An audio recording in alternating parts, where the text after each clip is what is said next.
Welcome, everybody. We're just admitting folks, and that'll take a minute or two. Thanks so much for joining.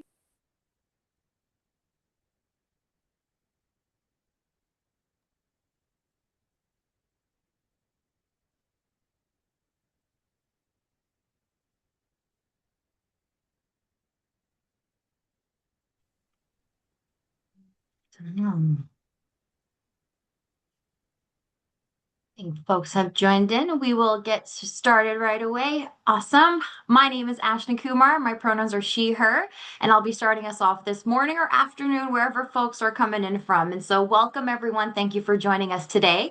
It's wonderful to have all of you come together here for our first day for this session. I'd like to begin by acknowledging where I'm coming from is New Westminster, campus of the Justice Institute of British Columbia, where I'm joining from today is located on the unceded and ancestral territories of the Kikite, Musqueam, and other Coast Salish peoples. As we gather here, I also want to recognize that many of us are joining from different parts of what is now known as Canada. No matter where we are situated, we are all connected through the lands and waters of Turtle Island. I invite each of us to take a moment to reflect on our own relationship with the land we live, learn, and work on, and to consider the responsibilities that come with that connection. If you'd like, please feel free to share where you're joining from us today in the chat box. And with that, I will pass it on to Jen. Wonderful. Thank you, Ashna. Good. I mean, for me, it's kind of afternoon. I'm joining you from Guelph today. I'm Jen Durst. My pronouns are she and her, and I'm the Leadership Education and Development Advisor at University of Guelph and one of the co-chairs of the Leadership Educators Community of Practice. And it is my distinct pleasure to be able to introduce our keynote speaker this morning. So, Dr. Jessica Riddell is a full professor of early modern literature in the English department at Bishop's University in Quebec. She holds the Stephen A. Jarislowsky Chair of Undergraduate Teaching Excellence and leads conversations about systems change in higher education that shifts the focus from resilience to human and ecological flourishing. She facilitates dialogue at the national and international levels about how universities fulfill their public purpose. Her recent book, Hope Circuits, Rewiring Universities and Other Systems for Human Flourishing, is an expansive call for the reinvention of universities and the renewal of their social contract. And I'm so pleased to get to listen to what Dr. Riddell has to say today. I've been checking out some YouTube videos and I'm very excited to hear the talk. So over to you, Jessica.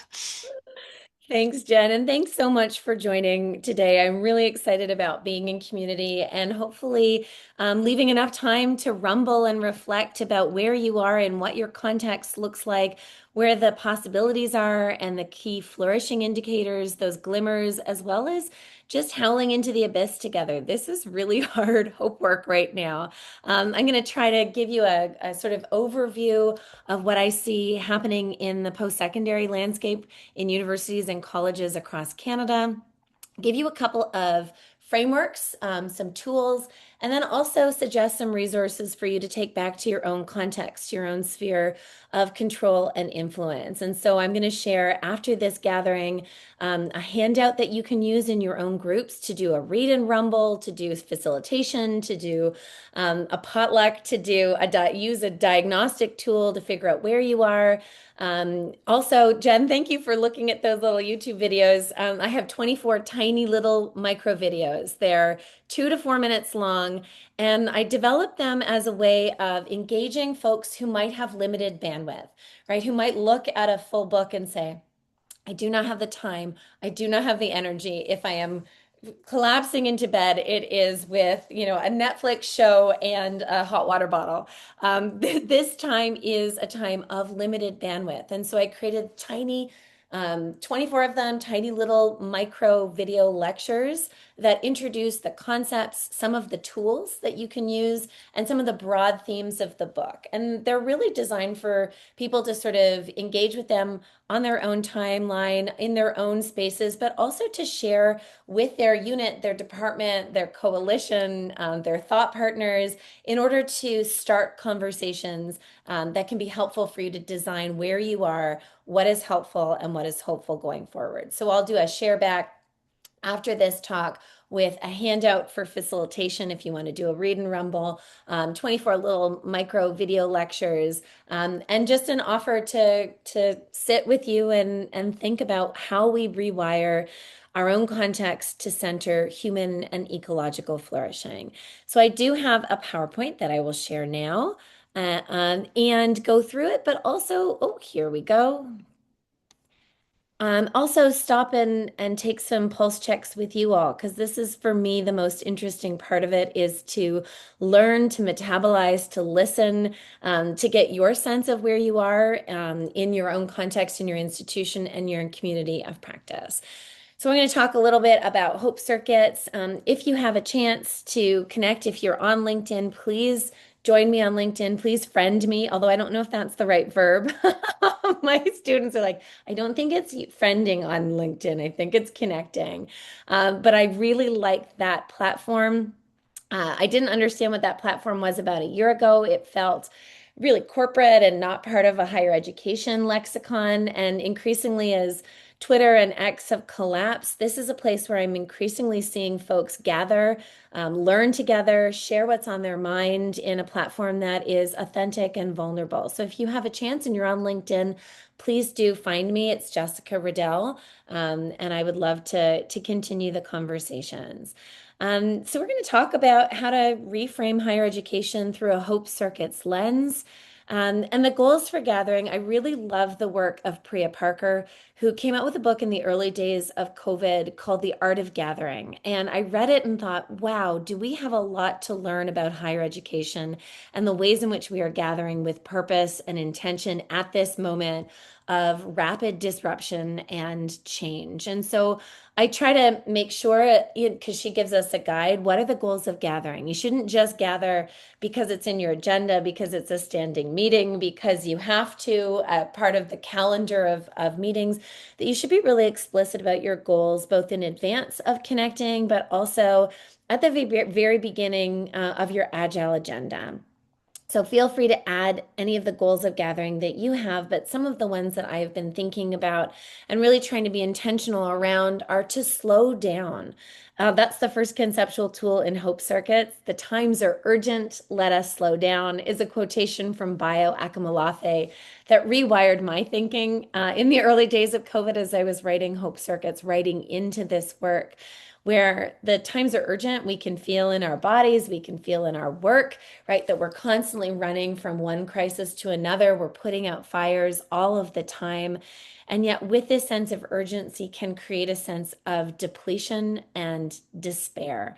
And so doing the opposite of our first or default response is to slow down, just to take a moment to step outside of the busyness of business and to pause. And that is, thank you for inviting me to the first day of this slow down and pause. Sit together in community and engage in collective sense making, right? How do we do this work? We cannot do it together. We have to do it in communities of practice. So one of the things that I have found very useful in Hope Circuits work is to create shared language, to really take some of the words that we use all of the time, the vocabulary that becomes second nature to us, and just put it in the middle of the table and examine it and say, do we know what we mean by these terms? And are we sharing the same vocabulary?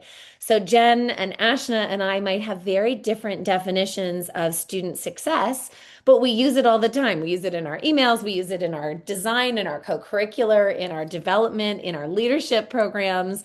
But what does it actually mean? And are we using those terms in similar ways? That just takes us a slow down. Sometimes that is a brown bag lunch or a walk and talk where you take a piece of vocabulary and you just hold it gently. You hold it lightly. You hold your values firmly and your opinions lightly as you say, what do you mean by this word? What do you mean when you say this? And it can get you into new spaces of understanding for complexity and care. Dr. Jessica Riddell about something. So, hi. Somebody just unmuted and is sharing. Hello. Could folks please kindly mute themselves across the board? Thanks. That's okay. You can always unmute and interrupt me too. I am interested in the dialogic part of this. one of the things that is very useful when you build and co-create shared language is you can start to surface patterns and power. And you can do it with curiosity, not with blame. So saying the quiet things out loud, looking at the systems that we're immersed in, understanding that people are experiencing systems quite differently, experiencing structural violence, lateral violence, and relational violence, especially for folks within which the systems are not designed for, allows us to then rewire them. So just to be able to name those systems, to surface them, to say them, to invite them into conversation with no shame and no blame, just with curiosity, is a goal, but it's also a guide that I use in my own gathering practice. Shifting from individual to collective sense making, we talk a lot about student persistence, a lot about student retention, a lot about student recruitment to retention to orientation, but we don't often talk about the collective sense making. We focus on the individual instead of that holistic relationship rich environment that we are entangled within. So what does it look like to understand collective sense making at this moment? And then a goal for gathering for today is to identify one small shift that you can bring back to your unit, your department, your community, your context. What one actionable thing can you do this week, this month, this year to move from resilience into flourishing? And I use resilience really attentively in my co-creation of shared vocabulary. Resilience is a word that is a bit fraught. I used to use it a lot. I used to give lots of workshops and lectures on resilience, building resilience in students, but also in staff. And then I did a little deep dive into what resilience means, the etymology, the origin of the word, and it means to recoil or to snap back to status quo. And I realized that we are asking folks, everybody in this room is managing as change agents within systems that are designed to be resilient, to snap back or to recoil to status quo. That's not the aim of learning. We really are here to create the spaces, contexts, and tools for individuals and communities to flourish, to tap into their purpose, to find their meaning, to be able to excavate and deliberately operationalize their meaning, their purpose. But we talk about resilience, and that's one of the vocabulary pieces that I'm sort of interested in shifting from language of resilience, which is to manage within deteriorating conditions, to change our approach and to, first of all, change the conditions that are deteriorating so people don't have to be resilient. They can move into flourishing. So that's one piece of vocabulary that I have used and embedded into my own practice, have had to unlearn and relearn what I mean when I talk about resilience and how my language has really shifted towards flourishing. Okay, so that's a goal. The hope circuits, the premise is that complexity and challenge, so all of the hard hope work that we're doing, all of the difficulty is not inevitable. It is not a flaw of the system, it is a feature. And we can change our mindsets, not to have resignation and despair, to feel that it is overwhelming and monolithic, but that together we can get the renewal and the energy to approach this beautiful, broken, imperfect sector with courage and creativity and systems-wide leadership. So I'm going to share a couple of the tools that I have encountered and use on a daily basis. I'm going to give you some diagnostic tools to look at your own context, and then offer some ways forward, some ways to action this in practice. So I'm going to start with what we mean by hope. Again, that commitment to building shared vocabulary. I use this word a lot. What do I mean? What do you mean when I talk about hope? What do you think of when I use this term? I'm then going to share with you 10 conceptual tools that I encountered in writing the first book. I talked to 300 luminaries, 300 thought leaders, change agents, innovators, from students and student affairs folks to presidents and provosts to people in academic adjacent spaces, working in universities, associations, and colleges. What I heard from them in my journey is that almost all of them use the same 10 conceptual tools to get out of bed in the morning. So I listened and distilled them and then shared it back in this book, and I'll share it with you today if it is helpful and hopeful in your own practice. I actually use it every day. I print out little postcards and have those 10 conceptual tools in my bags, on my fridge, on my desk, because I have to use it every day. It doesn't mean that I've become illuminated and figured it out. I have to anchor it in practice every single day. And then I'm going to talk a little bit about, I wrote this book 18 months ago, and I wrote the book I needed to read. I didn't write the book thinking that anyone else would read it, and I certainly didn't write it with a particular audience in mind. So it was been a surprise and a delight to be invited into multiple ecosystems, 70 colleges and universities, and over 40 associations in the last 18 months. Taking the book into these ecosystems as a conversation starter, not as an authority or an expert in rewiring, but as a deep listener, as a learner. I'm not a consultant. I'm a research chair. In my first and only disposition, a learner. And so I've been able to take this book into different ecosystems. And what I saw on my journey is that patterns emerged, that there are 5 different modes of these ecosystems, each one of them distinct, unique, special, wired differently. But what I started to see was patterns. And I saw it, it emerged, and I kind of discovered it accidentally. And I would like to share it with you because it's the premise of the next book that is hopefully coming out soon, although books don't, unfortunately and inconveniently, they don't write themselves. So I need to stop traveling, get into my pajamas and finish this next book. But I'll give you a glimpse of what I've learned and how it might be helpful for you to see the systems that you're immersed in.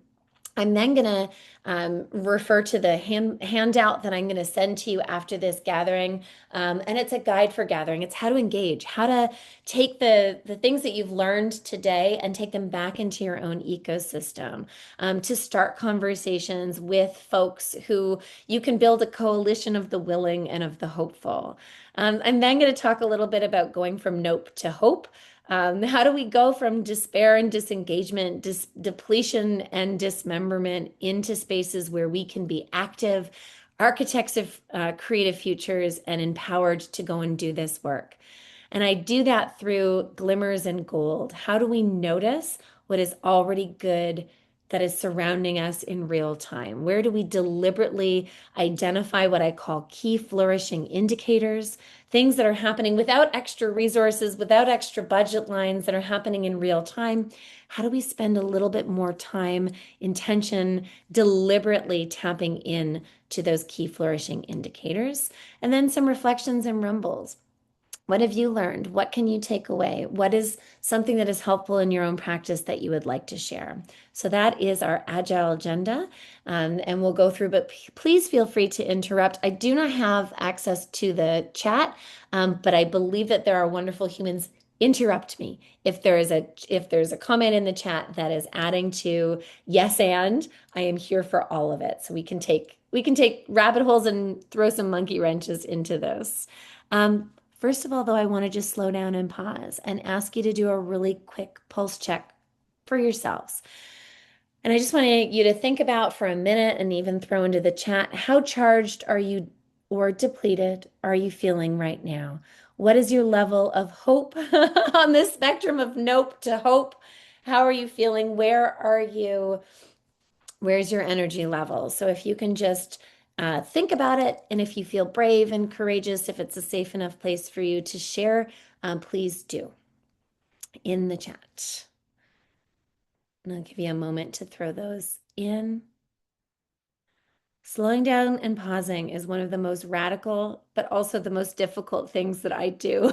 I'm the worst at it. It's the first conceptual tool, and it's the one that I struggle with the most because my default response in the middle of crisis, in the middle of urgency, is to speed up.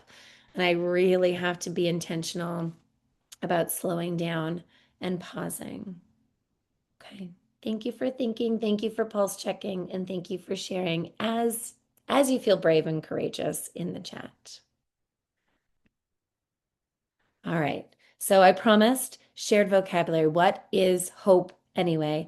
And I have to tell you that when I started writing Hope Circuits, it was in the early days of COVID, and I was not setting out to write a book.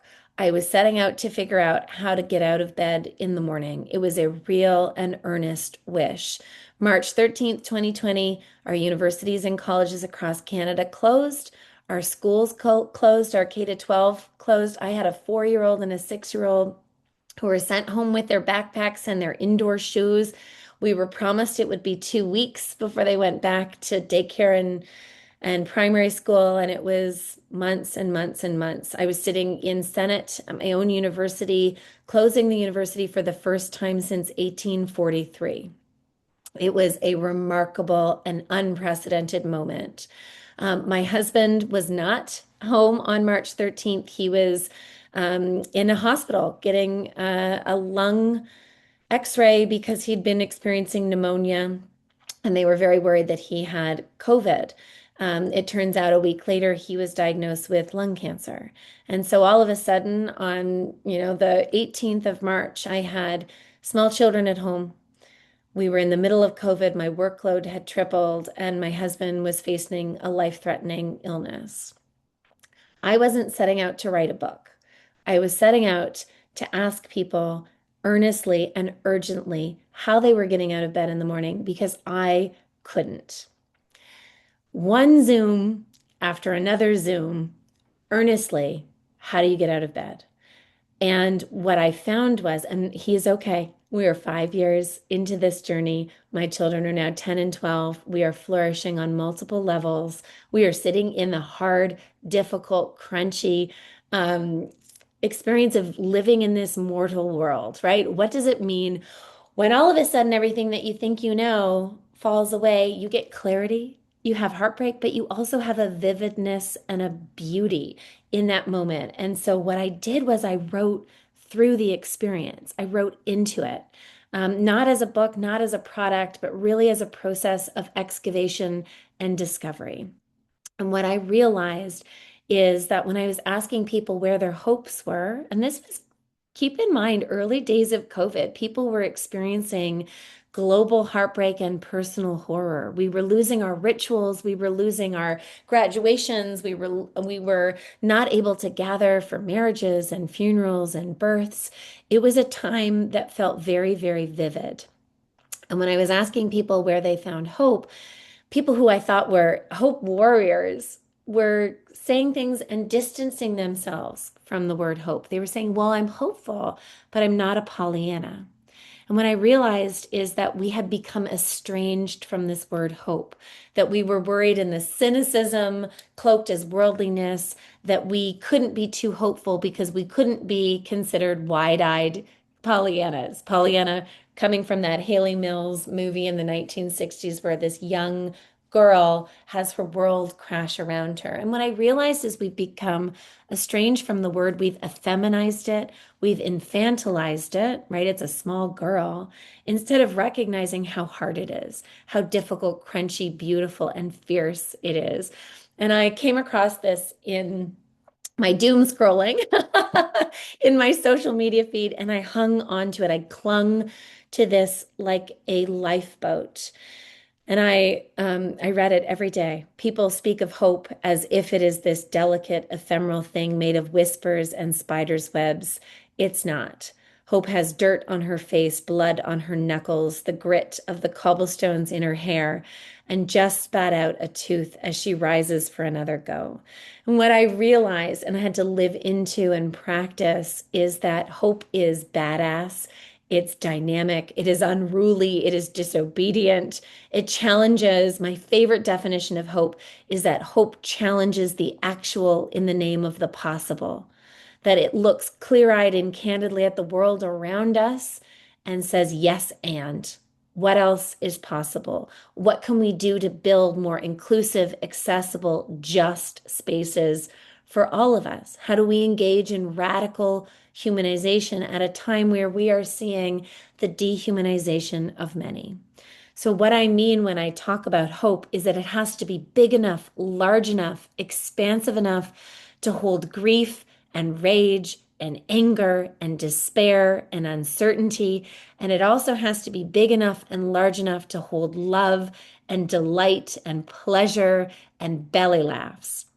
And I learned that the hard way in COVID.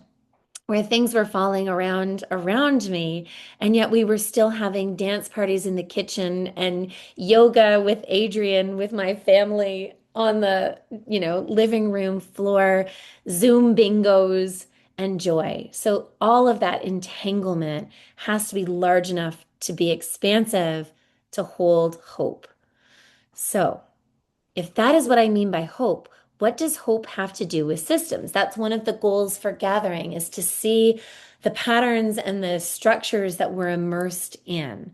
So I believe fundamentally that hope is strategic infrastructure. Hope has to live not as a stance, not as an orientation, but as a systems level or systems wise approach. I came across this when I was writing the book, and it knocked me sideways. So James Clear wrote a book called Atomic Habits, where he said, you do not rise to the level of your goals, you fall to the level of your systems. So you can have the shiniest recruitment brochure, you can have a beautiful strategic vision, you can have 5 pillars, you can have a mission, vision, and values blazoned upon your Senate walls, but unless you're operationalizing it, unless you're putting it into your systems, your policies, your practices, your procedures, your projects, you are not operationalizing. We create an integrity gap between what we say and what we do when we're not looking at a systems level approach to hope. That it has to be systemic, it has to be strategic, and it has to be infrastructural. So, what does it look like to anchor hope in practice? Not just to have it as a stance, but to do it in our everyday.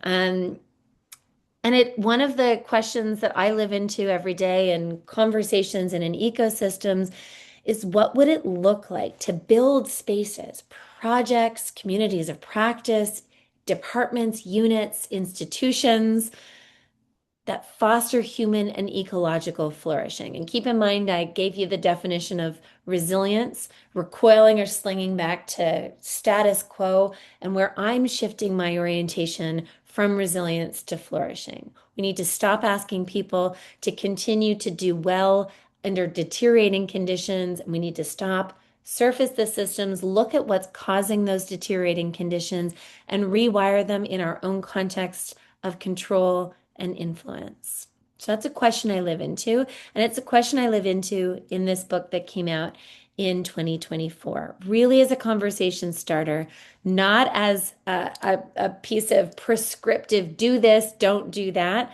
not as an indictment of our systems, but as an invitation for us to imagine how we can co-create the conditions for ourselves and others to flourish. So how do we move? And this book really is, how do you move from this moment that feels overwhelming, that we have a velocity of change, we have an acceleration of disruption, all sorts of things are happening all at the same time. Thomas Homer Dixon calls it a time of polycrisis. The word of the year in 2022 for Merriam-Webster's dictionary was permacrisis.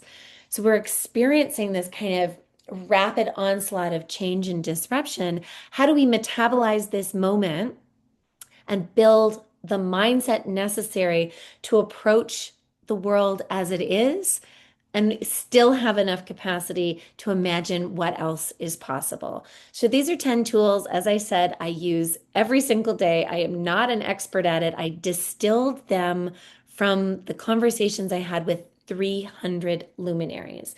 I'll go through them very quickly. I will share them on a handout after this gathering and encourage you, these are 10, but maybe there's 14 out there. Maybe there's another one that you use all of the time. Maybe you will call it something different.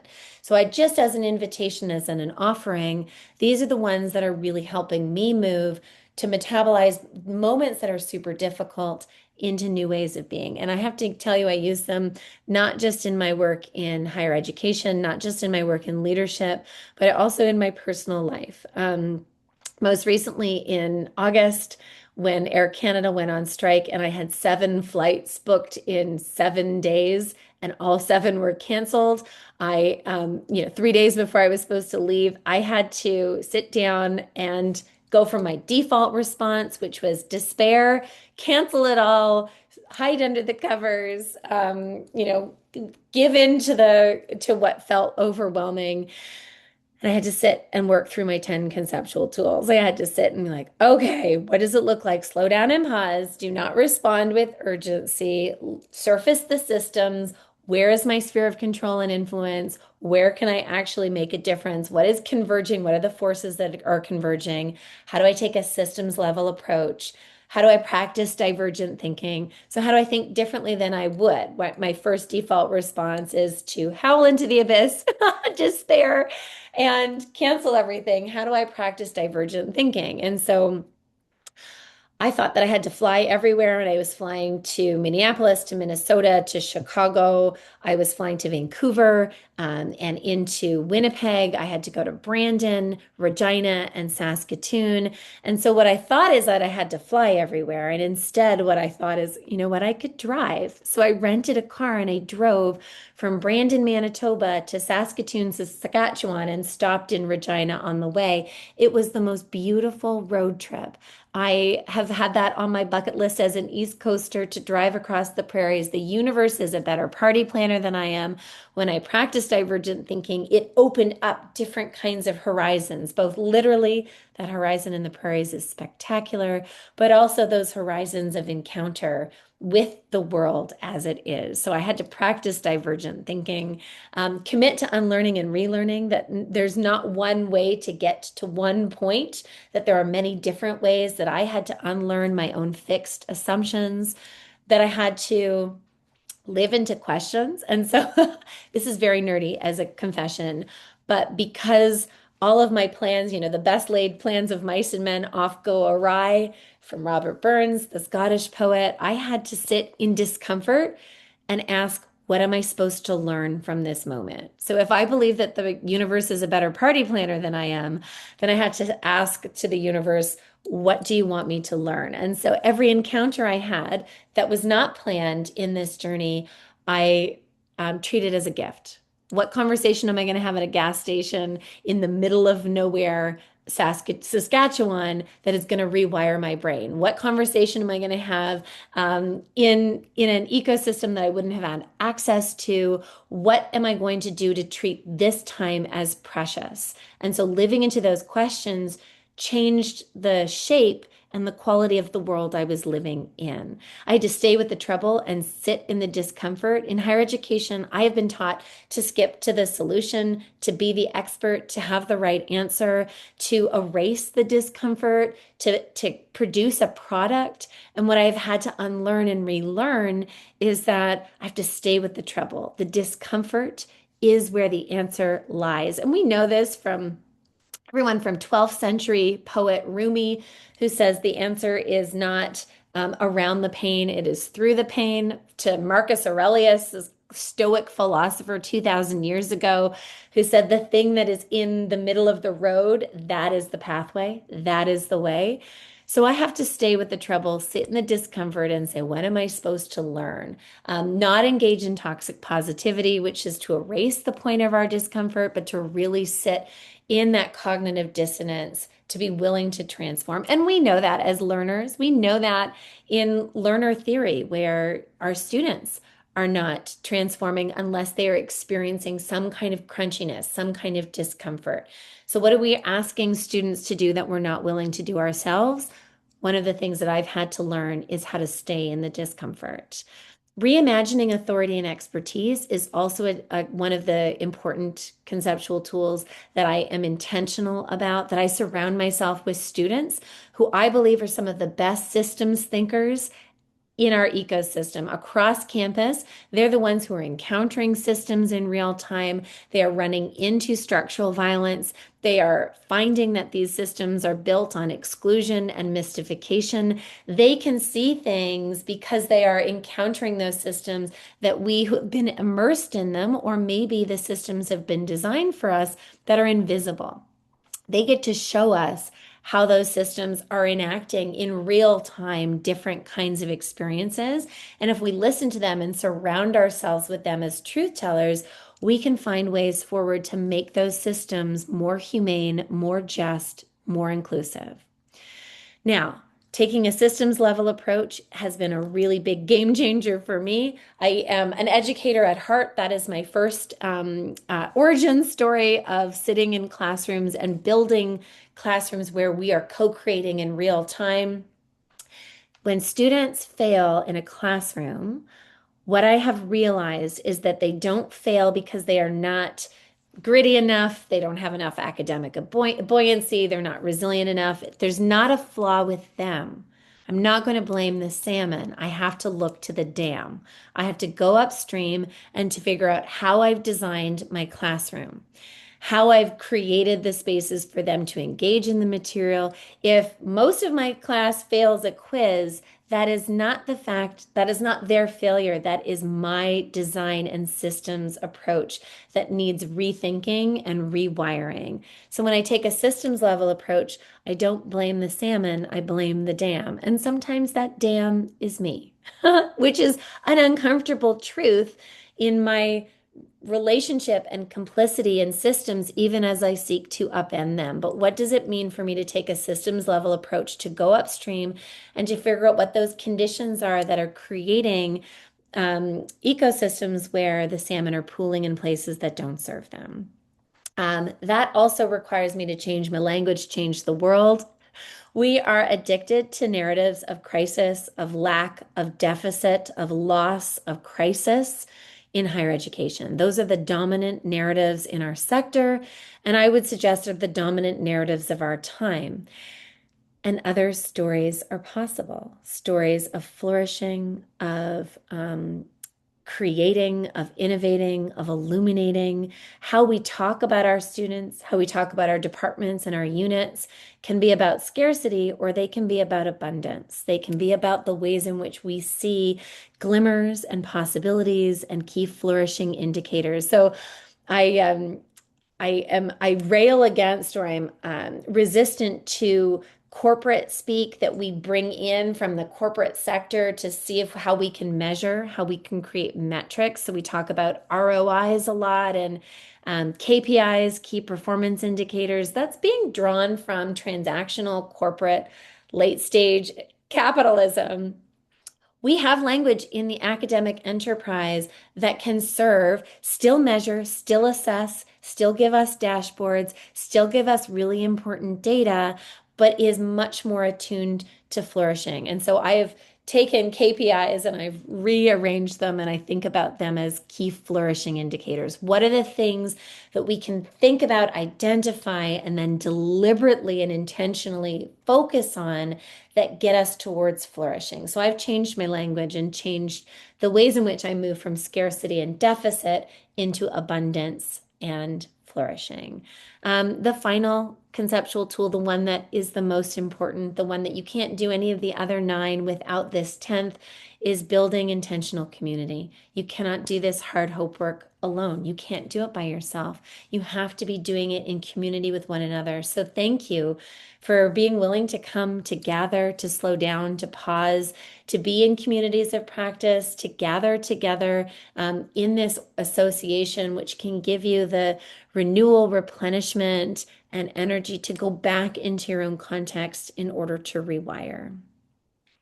So I promised you what I have learned on this journey across the post-secondary landscape in Canada. And I've done this. I founded a Hope Circuits Institute.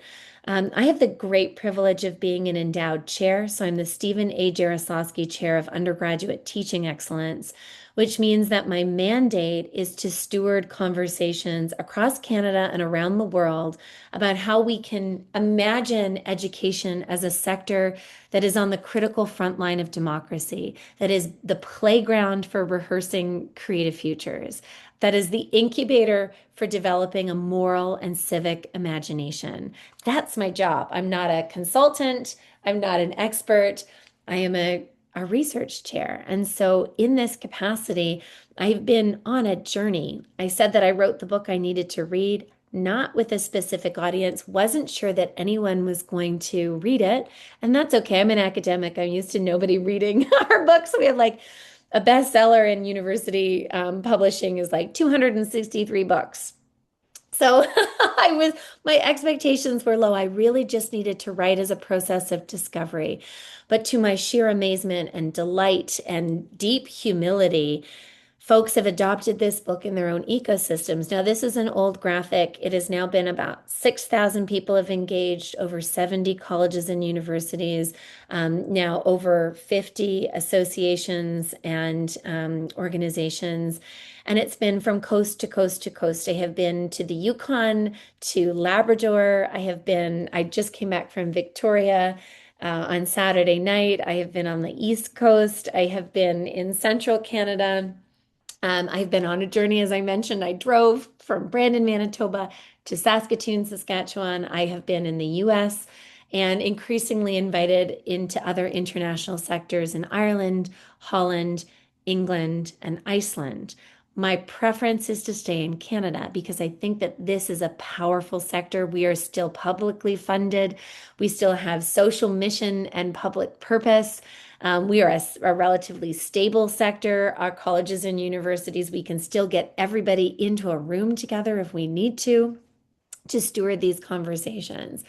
So I've been at these institutions, in these organizations, and what I noticed was that there are 5 modes of ecosystems, and they're using hope circuits differently. These patterns emerged and surfaced in ways that surprised me, but has reminded me that we need to take an ecosystemic approach to rewiring our institutions, that we are entangled, interdependent, reciprocal, we are dynamic and always changing, we are organic. We can find ecosystems from the natural world as beautiful metaphors for understanding that this is not the survival of the fittest, that social Darwinism, but this is the survival of the fit. Charles Darwin, when in his Origin of Species, came up with this notion of the survival of the fit. And that's not the fittest, the biggest, the apex predator. That is the fit with as many organisms and species fitting together in entanglement and reciprocity. To that ecosystem, so I learned this very recently. Social Darwinism took Darwin and reversed it to create the toxic competition that we imagine as survival of the fittest. That was not part of Darwin's evolutionary theory. It is about fit, entanglement, reciprocity, understanding the ecosystem, and creating the conditions for everybody within that ecosystem to flourish. So I'm going to talk a little bit about what I've seen and where it might be helpful for you as diagnostic tools to understand where you are as a person, as an individual, in your unit or department or team, and then in your institution more broadly. So in the adoption of hope circuits, what I found is the first ecosystem that adopted hope circuits was actually the integrity. Presidents, board chairs, chancellors, provosts read the book, and they took seriously one of the things I said early on in the book, which is that in higher education, we have an integrity issue. We have a gap between what we say and what we do. And that is okay, because there's always going to be a gap. If we're aspirational, if we're reaching, if we're moving into new spaces, there's always going to be a gap. But the key is to mind the gap and to take steps to close it. There are real critical and actionable interventions that you can mind the gap. What do we say and how do we operationalize it? Where's the disconnect? And then to close that gap. So the early adopters of hope circuits were living into integrity. So yes, we have some gaps. Yes, we have a commitment to intervention. Yes, we have to say the quiet things out loud. Yes, we have to get into rooms and privilege diverse perspectives. We have to center truth tellers. We have to learn from folks like students and folks who might not be at the centers of power or are the ones making decisions about resource allocation. We need to get folks into a room and live into integrity. We need to ask really difficult questions of ourselves with grace and generosity in order to mind the gap and to close it. So that was the early adopters of this book, and they continue to work through Hope Circuits, whether that's through read-in rumbles, book clubs, on-campus engagements. I am at ecosystems often, so I have had universities and colleges bring me in over the last 18 months at intervals in order to do pulse checks and to take us as a scaffolded way into and towards flourishing. The next group that started to adopt Hope Circuits were in repair, often new presidents, new boards, new leadership teams, or new units, where people were in repair mode after a collapse, after a failure of leadership, after a scandal that hit the news, after a troubling financial destabilization, a reorganization, a restructuring, a set of layoffs, that in repair mode, those ecosystems are committed to repair. There's an acute crisis that has happened and has passed. They are now in the kind of ashes of it, recognizing they have to rebuild trust, rebuild transparency and accountability, sit in the discomfort and ask, how do we move forward? Lots of relational commitment here, lots of willingness to say the real things out loud, but also a relief that they don't have to keep carrying that toxic continuity, that keep going, keep going, keep going. In fact, there is a relief and the glimmers of hope where people are starting to imagine something else is possible. So these ecosystems started to really adopt Hope Circuits in the need for trust and relational commitment. I then started getting invited into ecosystems that were in the middle of collapse. So facing financial exigency, facing leadership crisis, having non-confidence votes for insert, president, board chair, CFO, any of those, that there were layoffs happening or bicameral governance had depleted, labor strife was happening, people were yelling at each other, decisions were not being made, that the vitriol, hyper arousal, so fight, yell, or hypoarousal, people disengaged, despairing, hiding in their offices, quitting or quiet quitting, those ecosystems in full collapse, lots of exhaustion, lots of dysfunction. And I was brought in to hold the space for people to collapse and to recognize that collapse is not always catastrophic. Sometimes it is a relief, and that we can plant seeds for something else to emerge. And I have to tell you, I have been and worked at an institution that is in flourishing. That flourishing mode, alignment between values and actions, that everybody in the ecosystem feels that they are part of stewarding this complex organization, that everybody from Trudy, who is working in the dining hall checking student IDs, asking Ashna, how you doing? how's your cat? To saying, Jen, how was the exam that you wrote last week? Right? Trudy recognizing that she is the unsung hero, or in fact in flourishing, the sung hero of student retention and flourishing, all the way up through student affairs, through counseling, and through the retention folks up to and including senior leadership board, and even into our alumni and academic adjacent spaces, that everyone has a one pager where we know what our vision, mission, and values are, and that every decision uses that one piece of paper to say, are we moving towards or away from this that we've agreed upon, that there is candid truth-telling, rumbly spaces, that consultation is open, that you can say uncomfortable or contested things, that there is space for people to think differently. I've been at a flourishing institution, at an ecosystem, and the energy is palpable on campus. People go to the student football game. They go to the music performance at the end of the year. They'll show up to lectures. They'll show up and bring their kids to the sportsplex for Sunday morning swimming. These flourishing places are fostering both a sense of belonging and mattering, that people belong in the ecosystem and that their contributions matter.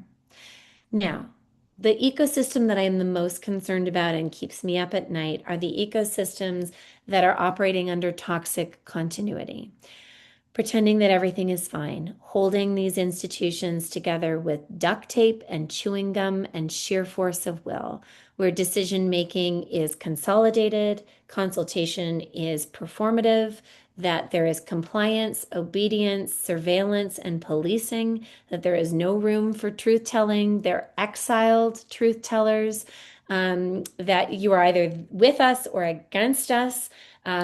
Doubling down on the tools of the dominant paradigm. I am very concerned about colleges and universities in the midst of toxic continuity. They're, in fact, the ones that are not inviting me onto campus, although there are pockets of them. So a college, a division, a department, a faculty will adopt hope circuits. A dean will say, you know what, we really need you. We're working within this larger institution of toxic continuity, but I want to create a pocket of flourishing. I want to live into integrity. We have work to do on repair. I can't change that giant institution, but I can do the work in my own space, and there is a coalition of the willing. So in that toxic continuity, there are still pockets of flourishing. And what is important about this diagnostic framework is that an institution is not monolithic, and even a department is not monolithic, so that you can have these pockets of collapse alongside pockets of flourishing. The key is to be able to have the language to name it, to claim it, and then to aim it. I borrow that from Parker Palmer, to name where you are, to claim what your sphere of control and influence is, and then where you can, that is reasonable in your own space, in your own bandwidth, with your own positional and relational authority, to take actionable steps forward. So one of my questions is, and I'd just like you to think for a second about where you are in this ecosystem from flourishing to toxic continuity as an individual, in your department or unit or team, and at your institution. And I have to tell you that I started with this conceptual framework at an institutional level, going into these multiple ecosystems. And what I realized is that it is very useful for me as an individual. So looking at my world and thinking, okay, the hope circuits piece, my research, my rumbling, my reflection is in flourishing mode. As a parent of a 10-year-old and a 12-year-old, I'm living into integrity. Every single day, my children are challenging me to recognize the gap between what I say and what I do in beautiful and humbling ways, right? Mommy, you say this and now you're doing this. I'm living into integrity as a parent. I'm living into repair in some of my relationships. I'm living into sometimes collapse in middle age, trying to get my health back on board and make sure I'm sleeping correctly. At any given moment as an individual, I am toggling between these different modes in my life. I'm also experiencing that in my classrooms, in my department, in my ecosystem, and then in my institution. So just take a moment and think about, you can also be between modes. So you can be in collapse, moving towards repair. You can be in flourishing, but nervous about falling back into toxic continuity. You can be in one space and working towards another. So these are not fixed or finite spaces. It's dynamic, it's changing, it's constantly evolving. But just take a second, and if you feel brave and courageous, to put something in the chat about where you are, maybe at your institution, which is sometimes the easiest and the the least vulnerable. It can be difficult to sort of have to use that diagnostic tool in your own personal life immediately. But I'm just going to get off my screen and ask you, I'm going to come back to stop share and see if you've got in the chat or as an emoticon, how many folks, maybe we can use our emoticon reaction buttons. How many folks right now in their institution are living in a flourishing ecosystem? Okay, okay, all right, Tommy, amazing. Thank you. That is sometimes a little rare, right? That we're working within these systems, but good. So you're working in an ecosystem where you feel that you matter and that you belong, and that you're interventions are being listened to, that there's space for truth telling, that there's space for co-creation, that there's everybody feels they're stewards of this complex organization. Thank you. That's beautiful. I'd love to talk to you a little bit more about what those key flourishing indicators are, because we need to share that with others. Who is living in an ecosystem of integrity? And folks in organizations or associations, you can also move from institution to organization integrity, living into Jennifer. Yeah. If for caucus, right? What does it look like to say and then to do and to match and align that? That is beautiful. It's crunchy. It's hard. Requires lots of folks to live into questions together, to build shared vocabulary, to make space for difference, to build alignment. Amazing. Thank you. Who's living in ecosystems right now who are experiencing repair, who are taking a relational approach, who are trying to rebuild trust, who are thinking through what it looks like after collapse, that might have a new senior leadership team, might have a new manager or director who's really sitting in the difficulty of saying quiet things out loud. Okay, Samantha, amazing. I see some thumbs up. I see Belinda. Yeah. Thank you for those reactions. Ashna, okay, so living in repair, coming out of acute crisis, dipping your toes back into hope. Am I hopeful? In these phases of repair, there's often feelings of hypervigilance, right? We're close reading all of the time. Is this different or is this the same? Is there a real commitment? Does this mean that something else is possible? There's still some hesitancy. That trust needs to be really relational and has to be cumulative over time. Who's living in ecosystems in collapse?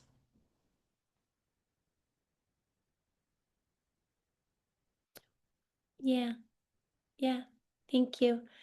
There are lots of different, and we see this often on our daily news feeds when we read about universities and colleges who are experiencing layoffs, financial crises, different kinds of leadership instability, lots of different kinds of moving parts that are in collapse. And collapse doesn't have to be, it's not a bad thing. There's not one ecosystem is better than the other, although we all, I think, hope to move towards flourishing.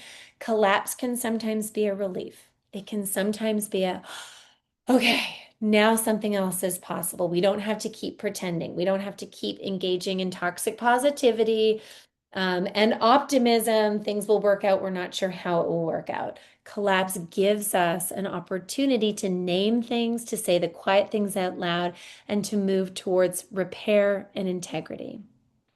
Are there any folks who are working within ecosystems right now that feel that there is toxic continuity, holding things together with chewing gum and duct tape and sheer force of will, consolidated leadership, lack of trust, disengagement, hyper or hypo arousal, not sure how this is going to work, building and doubling down on the dominant paradigm? Any folks working in systems of toxic continuity? Yep, I just wrote in the comments that these are the waters in which we swim. This feels like the current environment. And it almost feels like what you need before you talked about the rumble, right? It's what we need to move through to get to the other side and do it with the acceptance and everything. But unless we do it with this state of hope, which is why everything that you're saying is so terrific, and really resonating. Thank you.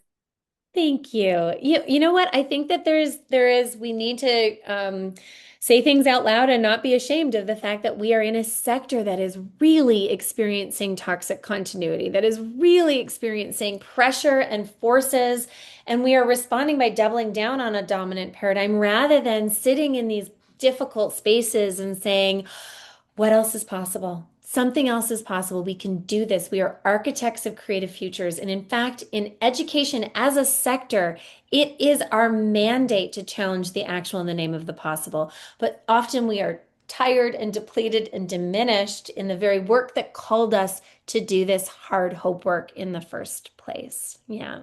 Thank you. And thank you for sharing. I'm going to go really quickly through the next couple of slides, give you some resources, and leave. We have about 16 minutes left for conversation and chatting? Okay, I'm gonna Absolutely. blast Take through it this. away. Thank you. Amazing. I'm gonna share these slides too, um, after so that you can go through them a little bit more in at your own speed. But I wanted to just give you an opportunity to think through and reflect where you are. Um, let's say the quiet things out loud. Samantha, thank you for saying the quiet things out loud. We are really, as a sector and as institutions and as communities, having a tough moment. Saying it clear-eyed and candidly. Most folks, when I put this slide up, have a visceral and physical reaction that we are sitting in spaces where everything is fine, it is fine, and yet the world is burning around us, right? These dominant narratives of scarcity, crisis, lack, loss. We see the conversations about higher education animated by what I call dashboards of doom or data with disdain. All of these futurists and thought leaders, mostly middle-aged white men, telling us why we can't have nice things, giving us damning indictments of higher education. This is not fine. We can do things that are beautiful, that are meaningful. And one of the things, it took me 4 books.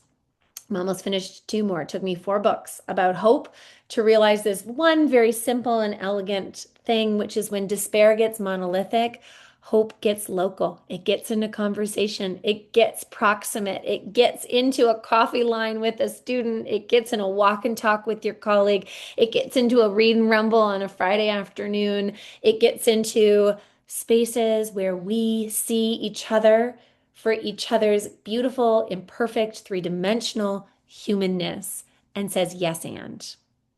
So, guides for gathering in the handbook that I'm going to share with you, I've come up with some principles that I use in all of my gathering, from facilitation and workshops to retreats to my classrooms to the ways I manage my team. And what it is, these guides of gathering start with yes and instead of no but. It starts with holding our opinions lightly and our values firmly. It identifies what our vocabulary is. It moves us from monolithic language. When I get tired, despairing, and depleted, I fall back into monolithic language. I talk about the university or the students or the administration. And I have to get myself back into local, proximate language. Who do we mean by they? And that often will reframe and reset the conversations that we can actually then figure out actionable ways forward. So in the handbook handout that I will give you, there are guides for gathering that are small and seated and sustainable. There are principles too that small is sustainable. One new habit can rewire the ecosystem. If you think about Charles Darwin's notion of the Galapagos, right? This beautiful, entangled, reciprocal ecosystem, one tiny shift can change towards toxic or flourishing. One small drop feels like nothing, and yet it can completely change the quality of, Samantha, as you say, the water we're swimming in. Living into questions as an individual, but also as a team, as a unit, as a department. Why are we here? What is our purpose? And are we fulfilling it? That can be an entire hour of a team meeting once a month. That can be a walk and talk. That can be a retreat. That can be the agenda item that starts every meeting. Just a quick 10-minute pulse check. Why are we here? What is our purpose? Language builds worlds. So moving from deficit talk, which we don't have enough of, X, right, which builds scarcity and shame, into curiosity talk. And that is me needing to rewire my language at all times. I find myself saying things and then saying, oh, can I just edit that in real time? Could I just live edit that? Because I just reproduce scarcity even as I want to sit in curiosity. And then humor and humanity are strategic tools. Laughter resets our nervous systems. We are in nervous system dysregulation as a sector, as communities, as departments, as ecosystems. Belly laughter, humanity, showing up messy and joyful can reset and put us back into zones of influence and regulation. So Hope Circuit's not about positivity, it's about rewiring, changing our narratives, how we're talking about ourselves in the world, shifting our language, shifting our relationships, holding each other with grace, knowing that we are imperfect and messy and we're going to get it wrong. a lot, and then giving ourselves the humanity of blaming not the salmon, but looking upstream at the dam, not letting the salmon off the hook, but giving real grace and generosity to one another in impossible situations, and then having the willingness to shift structures. One of the things I want to leave you with is what key flourishing indicators are. I seeded this early.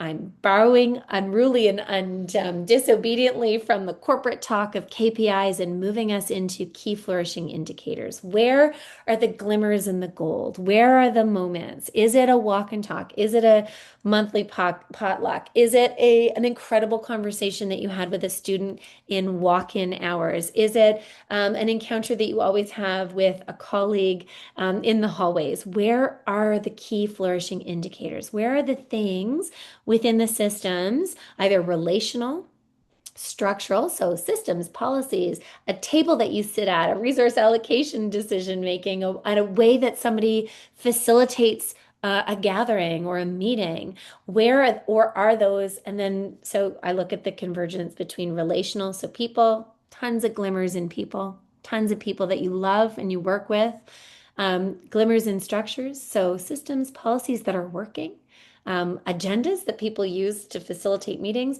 and then culture, institutional culture, some practices, some things that you do all of the time, some daily rhythms or weekly rituals that you engage in that are part of the institutional culture that are held as shared values and collective sense making. So those glimmers and gold, those spaces of relational, structural, and or cultural that are moving towards flourishing, even if you are living in toxic positivity, even if you are living in spaces that feel impossible, there are always glimmers.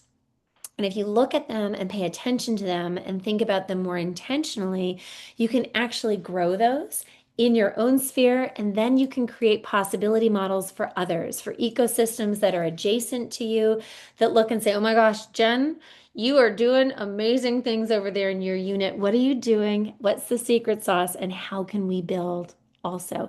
And that can change not just the center of gravity where you are, but it can change the University of Guelph as an entire ecosystem, just with those intentional and deliberate interventions. So one of the questions that we have to ask, and this is something that is a really good exercise to do with yourself and your team, is where do you sit in the system? And then how do you clarify your sphere of control? So what can you actually do? What can you decide? What resources do you have? What tools do you have? What positional or relational authority do you have in order to make a decision, to build a policy, to steward a project?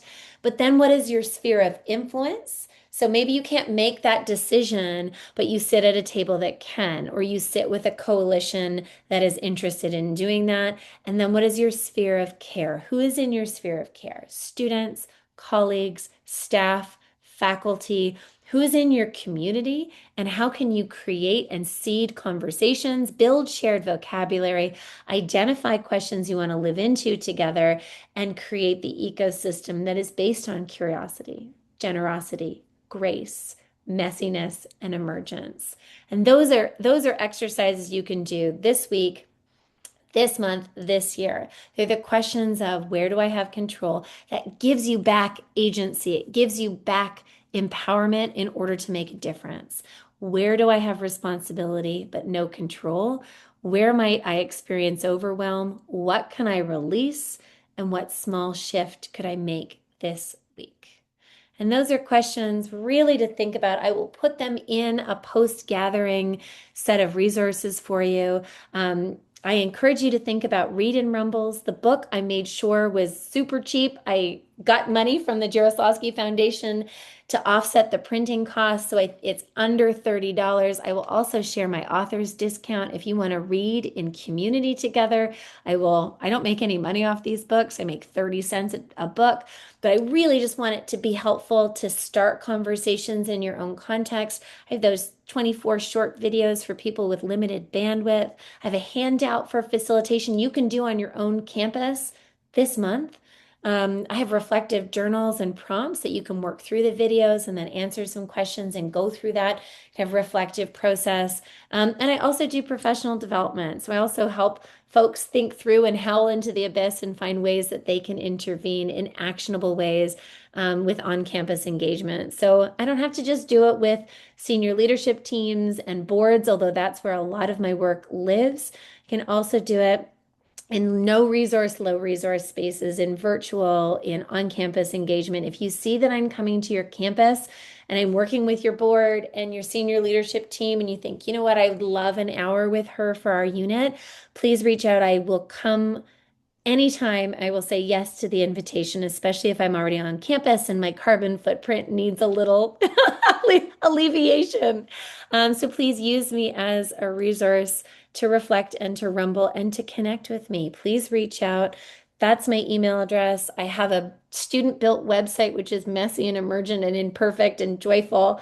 Join LinkedIn. I'm not Blue Sky as much as I know how to use that platform, but I am happy to do any and all conversations. I hope this isn't the first and only time we get to engage. I hope that this is the first of many conversations. So thank you. And Sam, I only left 5 minutes for questions, but I'm going to catch up on this on the chat. And I think we probably have time for one or two comments. Yeah, sure. We'll try. The thing is, you've given us so many tools. Thank you so much. On behalf of Caucus and the communities of practice, a focus team, we are so grateful to have you join us today for this engaging session. Thank you so much. You've spoken about so much. It's all been super inspirational. Like you said, we didn't leave much time for questions, but that's okay. I know I have a lot myself. I will see. Let me just go through the comments. There's so much to draw from here. So there are comments ranging from it's the people, the ones doing the incredible work in spite of the challenges and the deficits, as you pointed out, that are the glimmers, the ones that you can have real conversations with about the small ways to make a difference. This is by Kate McIntosh. That's what keeps her going. I think I have one question here. Jennifer Hamilton has noted that she likes David Graeber's quote, "The ultimate hidden truth of the world is that it is something we make, and we could just as easily make differently." Oh, that's beautiful. Thank you so much. Seeing student growth and learning is one of the glimmers. I love people sharing their glimmers. Okay, so there's no questions right now from the audience. I'll give them maybe a moment, but you did share so much content with us. I wonder for us attending the summit, if you can maybe one mind shift that we might be able to do, because the shifts are, all towards the hopeful and the positive, and one that we can take back to our communities of practice and our organization ourselves. Thank you. You know what? The thing that has changed my brain, and I have to do it all of the time, is to be attentive to my own language about when I say no or but, and to do a quick revision where I say yes and. And that has absolutely, that is borrowed from improv, right? Where in improv, if you say no or but improv, the thing that you're making together stops, halts entirely. So when you say yes and, you can still disagree. You do not have to agree. You can in fact preserve difference, and you can say things. I say this all the time. I said, I'm going to put this in the middle of the table and I'm going to hold it lightly. I've got this idea or this perspective or this opinion. Sometimes I've had it for 25 years, but I'm going to, with vulnerability and grace and humility, I'm going to put it in the middle of the table and I'm going to hold it lightly. And that is an invitation for folks to say yes and to pull it apart with grace and generosity and to pull it back together. You do not have to also put things in the middle of the table that you do not want to hold lightly. You can be like, this is actually a values thing and I'm going to hold this value really firmly, but I'm going to hold this opinion or perspective lightly. And if there's a yes and, if there's a vulnerability, if there is an authentic space for us to be trusting enough to do it, it will always take me into places that I couldn't get to on my own. It will always change the language from scarcity and deficit to abundance and flourishing. It will always make available to us that something different is possible. And it is as tiny as I do this as a challenge with my teams when we meet. I'm like, okay. And sometimes we even put a little swear jar in. Anytime you say no or but, you put something in the swear jar and then you revise it with yes and. And that changes the quality and condition of gathering, and it opens us up to transformation together. It invites us to keep going with the conversation as well, which I really appreciate. There's one question that I overlooked and I really would love to get to because it's a terrific one from Hannah Rashid. She asked, can discomfort trickle down through leadership systems? Yes, absolutely.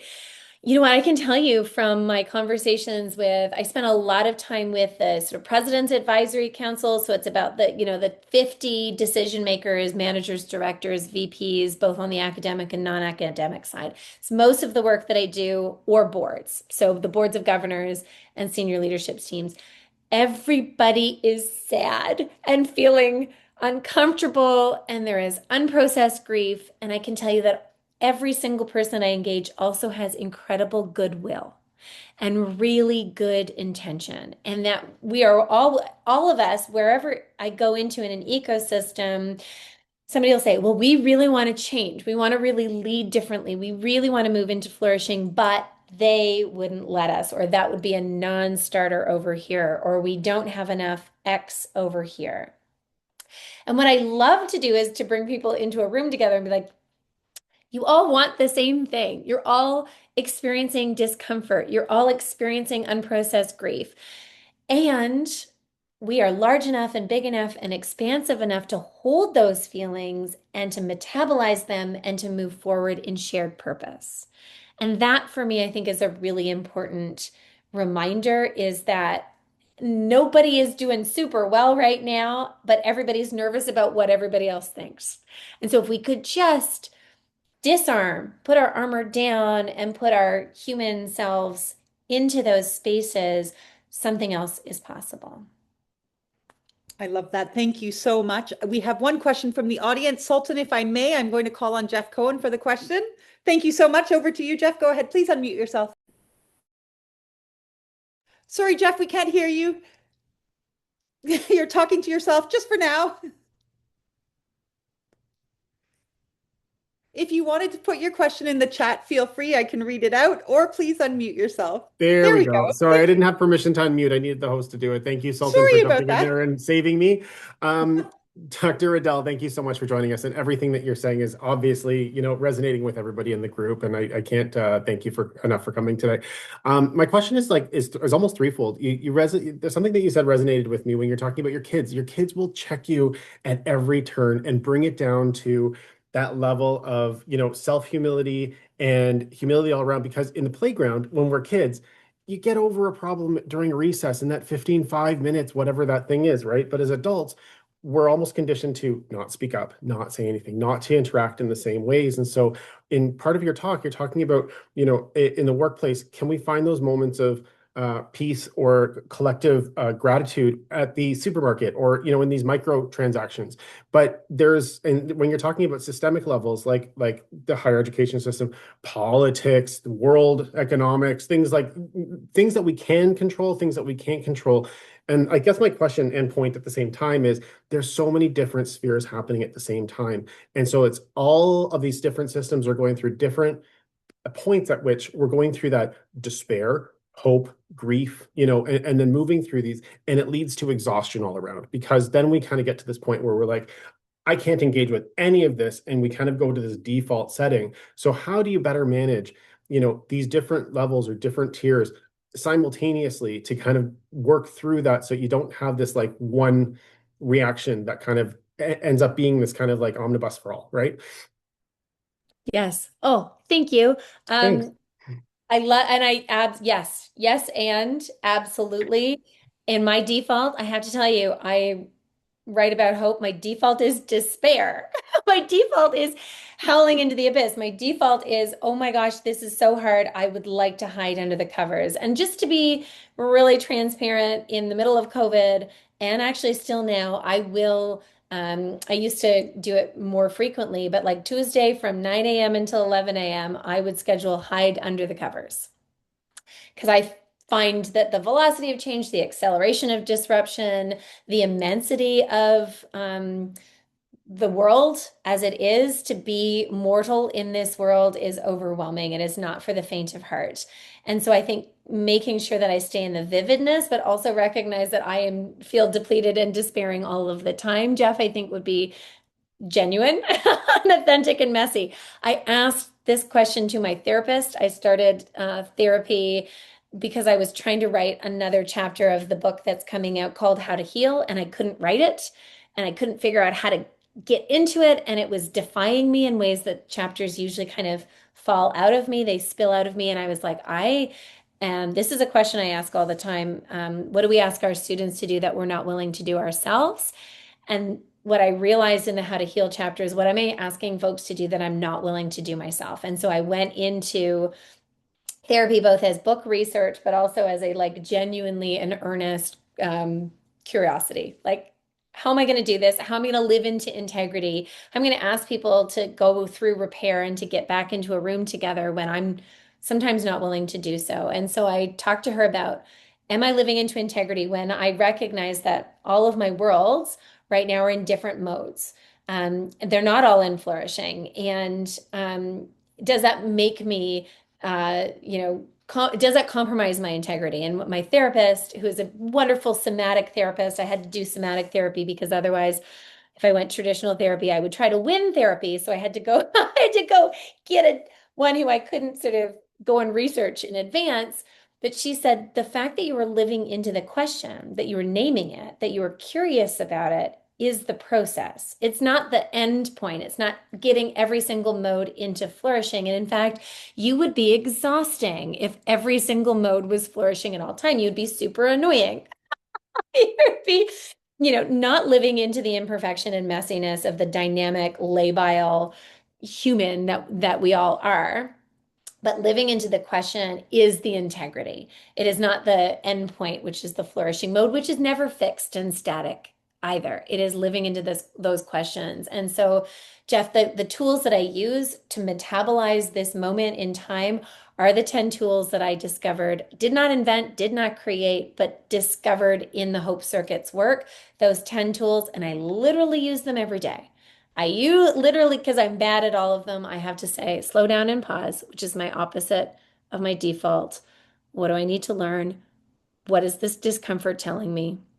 Sometimes it is telling me to hide under the covers. So sometimes it's telling me to send the email or to lead the project or to get out of bed and into the world. And then who do I need to be in relational community with? How do I practice divergent thinking? So how do I get other folks who are thinking differently than me to expand the field of my horizon, to expand the way that I look at a problem, to take a different way into that world? And so I am a ridiculous human because I literally use those 10 tools to metabolize a world where I feel, and my default response is despair and overwhelm and dilution and depletion. And I have to keep going back to those tools to get into other second and learned responses. I don't know, Jeff, if that is at all helpful, but it is a very earnest and confessional No, strategy. I think that's wonderful, but it's having what I think, if I can, say back to what you're saying, it's having that scaffolding of what your responses, what things to take into consideration, and then what responses to have so that you can navigate any situation. And so having that kind of that playbook for yourself and building that playbook for yourself. Yeah, thank you. Thank That's you. incredibly generous. Yeah, it is a playbook. The next book that is almost finished is called Blueprints for Human and Ecological Flourishing, right? It's like, how do you map it? It's not going to be perfect. It's not going to be finished, but what are the things that we can mobilize in real time without extra resources, without, somebody outside is not going to come and save us. I think the tools that we need are hiding in plain sight. They're around us.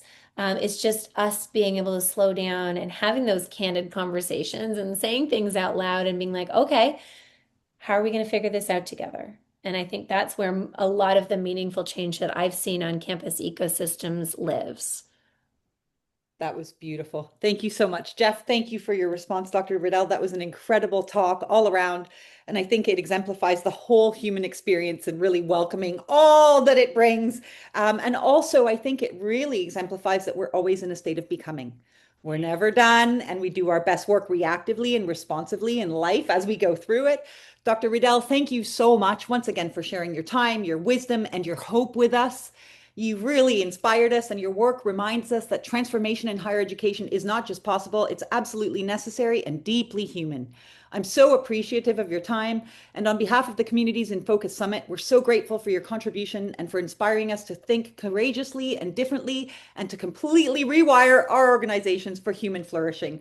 Thank you so much, with love and gratitude from the bottom of my heart. Thank you. Thank you so much, everybody. Take good care. Have Thanks a for beautiful coming all, and we will share the resources afterwards. Enjoy the rest of the conference. Sultan, over to you now. Yeah, hi everybody, it's Sultan here, and I'm with Caucus, and please stay in the same room. We'll restart at 1:45 for the networking with your community of practices, but it's going to be mingling with all four of the communities of practice, so it'll be really cool to have everybody network, but we'll be back